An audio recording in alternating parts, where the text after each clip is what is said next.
everyone, welcome back to Christ in Asia. Today we're going to talk about South Korea.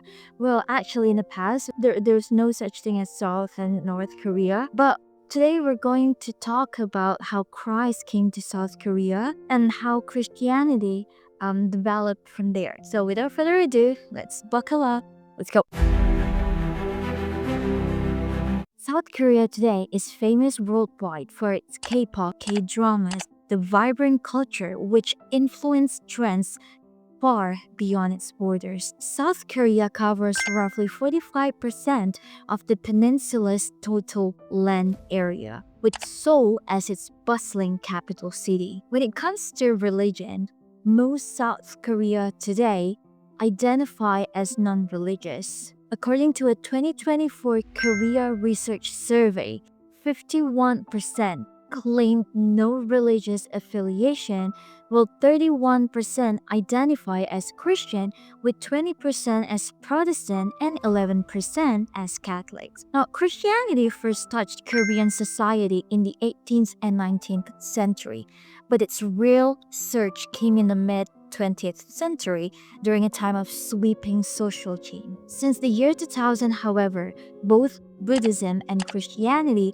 have been on the decline, while Korean shamans, the peninsula's indigenous spiritual tradition, continues to quietly shape the beliefs of many who consider themselves unaffiliated. In fact, a 2012 survey revealed that only about 15% of South Koreans were truly atheists, while the 2015 census showed a striking trend. Nearly 65% of people in their 20s identified with no religion at all. In North Korea, Christianity is nearly absent today, but in the South, its journey has been unique, marked by indigenous beginnings, waves of persecutions, a deep tie to national identity, and a massive revival after the Korean War. What makes Korea especially fascinating is that Catholicism wasn't introduced by foreign missionaries, which is very interesting, because the faith itself was introduced by Koreans themselves. In the early 17th century, Lee Soo-kwang, a Korean scholar and politician, returned from Beijing in 1603 carrying books written by Matteo Ricci, a Jesuit missionary in China. Now, these texts first planted the seed of Christian thought. Later, in 1784, Lee Seung-hun, a Korean diplomat, was baptized in Beijing. When he returned home, he baptized others, forming Korea's first Catholic community. However, their faith quickly drew suspicion because in 1787, King Jong-jo outlawed Catholicism as an evil practice, branding it heretical and strictly forbidding its spread, ushering in an era of persecution. Christianity in Korea didn't just spread on blind faith, it had intellectual roots. The Shiha school of thought, with its reform-minded scholars, gave Catholicism a strong base of educated followers. By the 1790s, this movement was thriving, even without a priest.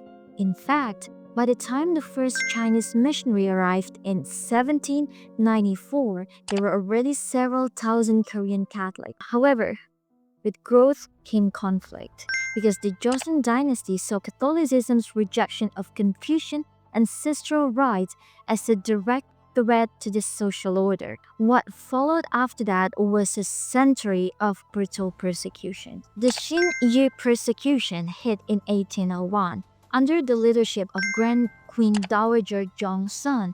Aligned with the conservative Noron faction, Catholic suppression became both a religious and political weapon.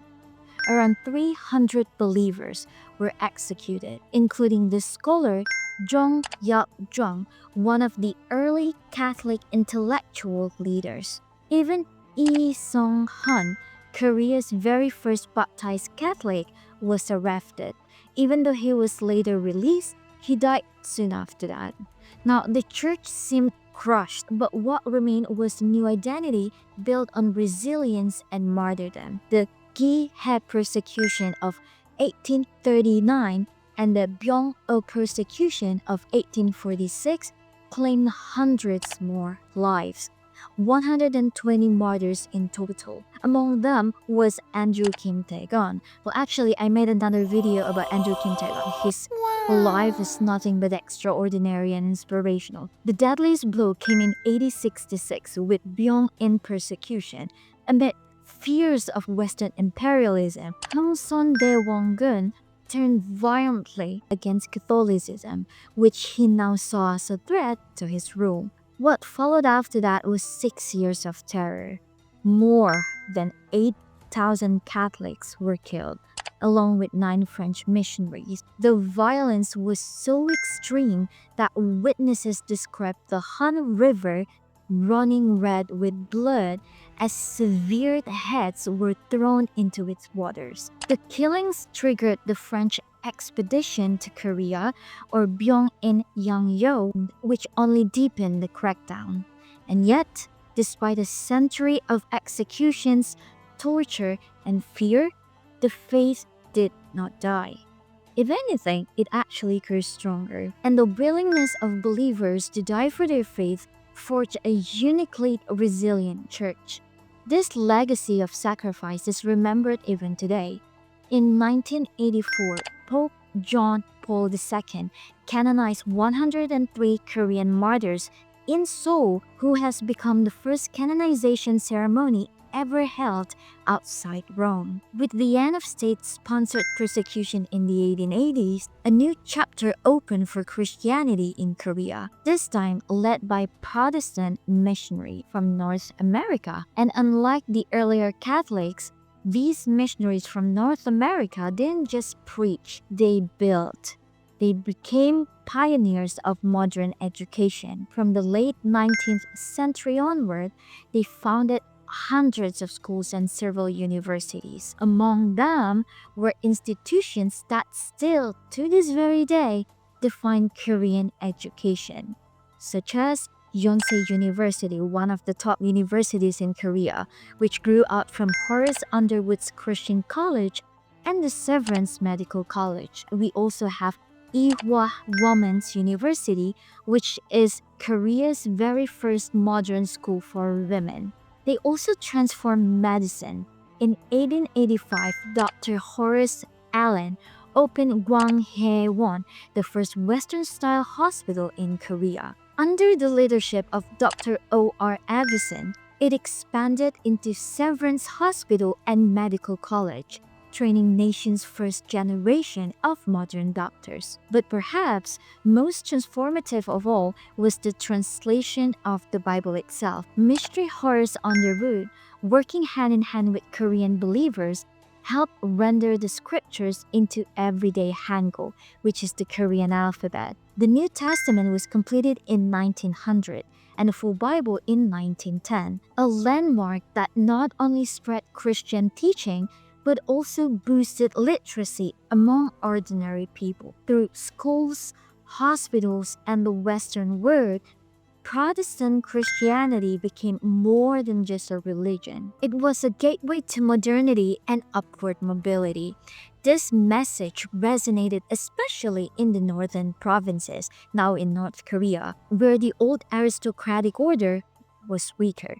There, women, merchants, and commoners found in Christianity both spiritual hope and practical opportunity, which are faith tied not just to salvation, but to education, dignity, and a better future. The Pyongyang Revival of 1907, often remembered as the Korean Pentecost. This event marked a turning point in the story of Korean Protestantism. It began quietly during a Bible study conference that January. The mood was restrained, almost heavy, until Kil Son-ju, a respected elder, stood up and with trembling voice confessed his sins before the congregation. His vulnerability broke the silence. One by one, others followed, weeping, groaning, repenting openly. The room erupted into a wave of prayer and confession unlike anything Korea had ever seen before. From that moment, a new spiritual fire spread. Out of the revival came practices that still shape Korean Protestant till today, which are early morning prayer meetings, communal repentance, and a deep sense of unity. Even more, the revival empowered Korean Christians to take ownership of their faith, transforming the church into a self-propagating, self-supporting community no longer dependent on foreign missionaries to survive. But the celebration of spiritual renewal soon collided with the harsh reality of history. Because in 1910, Japan annexed Korea, imposing colonial rule that sought to strip away Korean culture and identity. Because of this, Christianity now carried a new meaning. It became not only a faith, but a shelter of resistance. Mission schools and churches turned into heavens where the Korean language, traditions, and hope could be preserved. The quiet defiance erupted into public action during the March 1st independence movement of 1919. Though Christians made up less than 3% at that time, they stood at the forefront of leadership and organization, proving how deeply the faith had become woven into Korean struggle for independence. The tension between church and the Korean Empire was already visible even earlier, in the infamous case of 105, when Japanese authorities accused Korean Christians of conspiring to assassinate the governor general. Over 600 believers were arrested, 105 put on trial, and many tortured. Among them, the nationalist leader An Chang-ho, which was the founder of Shimin-ho, or New People's Society. The charges were false, but the message was clear. Christianity had become inseparable from the independence movement. The liberation of Korea in 1945, followed by the painful division of the peninsula, set the stage for a dramatic new chapter in Korean Christianity. When they separated into North and South Korea, countless believers from the North fled to South Korea. And as you remember, the majority of Christians were used to be in the North, but because they moved to the South, the center of Christianity that used to be in the North now moved to the South. Out of the ashes of the Korean War, which happened in 1950 until 1953, Christianity came to symbolize more than just personal belief. It became associated with the promise of a modern,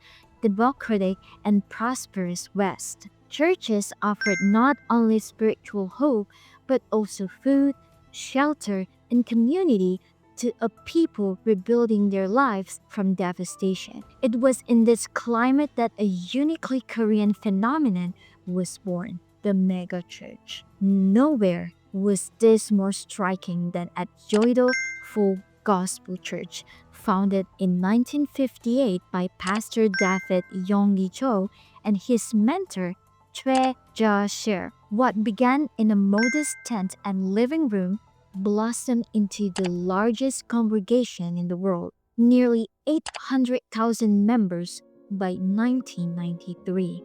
Its innovative cell group model, which is an intimate home gatherings woven into the fabric of a vast church, paired with a message of personal transformation and prosperity, made it the blueprint for countless churches that followed. By the late 20th century, the story had come full circle. Korea, once a distant mission field relying on foreign pastors and teachers, had become a missionary powerhouse. In 1980, there were only about 100 Korean missionaries abroad, but by 2021, the number had surged past 22,000 missionaries, making South Korea the second largest missionary sending nation in the world after the United States of America. Man, they started so small, guys. Like they felt like they were just a seed. I remember in the Bible Jesus said that faith as a mustard seed. That applies to South Korea. That applies to Korea, guys. If you were to compare the population of the United States of America and then South Korea itself, you guys will be surprised. That's a lot, guys. A lot of missionary. 22,000 missionaries outside. Very, very great story indeed. Just like me, I hope you guys learned something from this. At least you feel inspired. Thank you so much, guys, for watching until the end of this video. Don't forget to give it a like, leave a comment, subscribe, and make sure that you guys stay tuned for the next Christ in Asia video. Thank you, everyone. God bless you.